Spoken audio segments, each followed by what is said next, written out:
So if the planet you live on has not yet allowed you to have a chocolate bird nest, you're missing out on life. So I'm going to show you how to make them today. Okay, so I do have a glass table, as you can see, like right here. So I'm just working with an extra one of these, even though I don't need it, because I want you to be able to see what I'm doing. So for this project, you're going to need a baking sheet that is lined with some wax paper. You're also going to need some melting chocolate, or like chocolate chips or chocolate from the grocery store. Mine's from Bulk Barn. You're going to need some pretzel sticks, or this also works with chow mein noodles, you know, those like crispy noodles. And then some sort of candy that's shaped like an egg. I'm using chocolate eggies. You could use mini eggs, or like those little gum ones that look like eggs, or jelly beans, or anything like that. And then something to melt the chocolate in. So if you don't have a double broiler, I think that's what they're called, you melt chocolate really easy, you can just take a pot, fill it with water, and then take some sort of metal bowl and sit it on top, and you put the chocolate in there, and it will melt. Okay, so I'm just sitting the pot of water and the kind of lid bowl thing on the stove. Then I'm just gonna turn it so that it's at like medium heat. Okay, so this part will take the longest because you have to get your water up to hot temperature. Be really careful doing this. I spilled water on myself last night. Not doing this, but just being an idiot. I was making pasta or whatever, and I spilled water, boiling hot water on myself, and I now have a massive burn from like my boobs to my belly button because it soaked my shirt. And it doesn't matter how fast you take it off, it wasn't fast enough to stop it from burning my skin. So just be really, really careful when you're working with hot water. I cannot stress that enough. Okay, so if you're using all your pretzels, you can go ahead and do this next step in the bag. But I'm not. I have way too many here. So I'm just going to use the amount that I need in a bowl. And I'm just going to crush them up. Okay, so if you decide to use your hands to break them up, then make sure your hands are clean, because obviously you're touching food.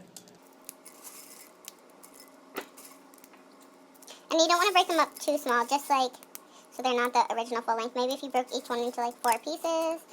But it's also good to have them a bunch of different sizes.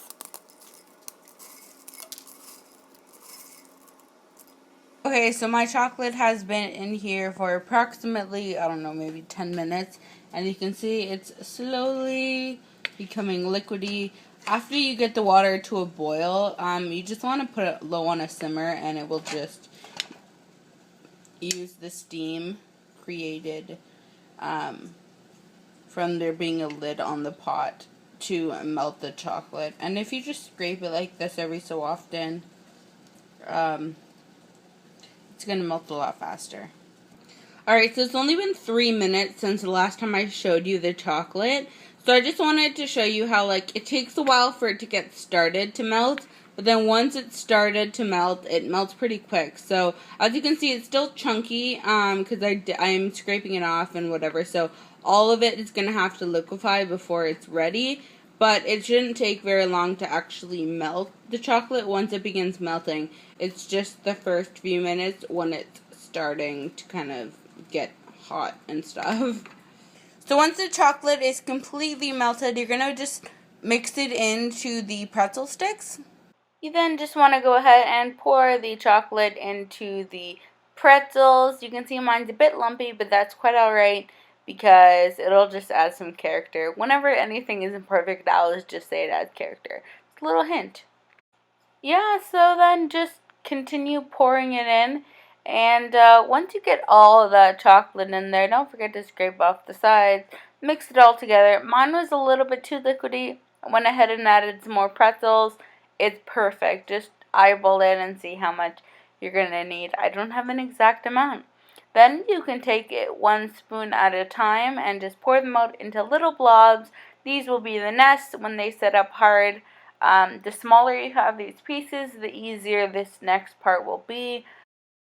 So now that your nests are made, we're going to start adding the eggs. Like I said before, I'm using these mini eggs or eggies from Bulk Barn, but you can use whatever kind you want. So I'm just going to grab different colors because I don't want them to be all the same. And while it's still wet, you're going to want to insert or place, I suppose, your eggs on top. Filling up eggs, no, filling up the nest with eggs. Oh yeah, I'm a singer, not a very good one apparently, but that's just the way we do it around here. Oh yeah. Oh my god, that's embarrassing. Oh well, shit happens.